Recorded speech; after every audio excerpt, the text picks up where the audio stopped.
આજ રોજ ગુજરાત રાજ્ય ચોથા વર્ગ કર્મચારી સંકલન સમિતિ દ્વારા અમે જે સંકલન સમિતિમાં હોદ્દેદારો તથા પ્રતિનિધિની જે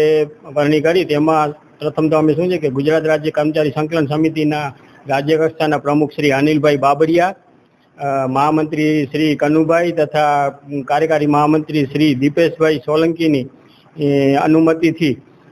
જે હોદ્દેદારોની વરણી કરી એમાં બોર્ડ નિગમ કચ્છ જિલ્લા બોર્ડ નિગમમાં જે ઉમરસિંહભાઈ મહેશ્વરી જે અગાઉ બોર્ડ નિગમમાં પ્રમુખ તરીકે સારામાં સારી કામગીરી કરેલ હતી અને જે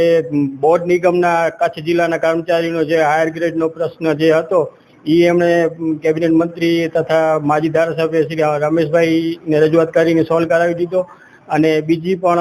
અન્ય ઉમરસિંહભાઈ બહુ સારામાં સારી કામગીરી કરી તો તેમની આપણે શ્રી હાલના જે પ્રમુખ છે મનોજભાઈ ગોર તેમના દ્વારા શ્રી ઉમરસિંહભાઈને સલાહકાર તરીકેની વરણીનો ઓર્ડર આપવામાં આવ્યો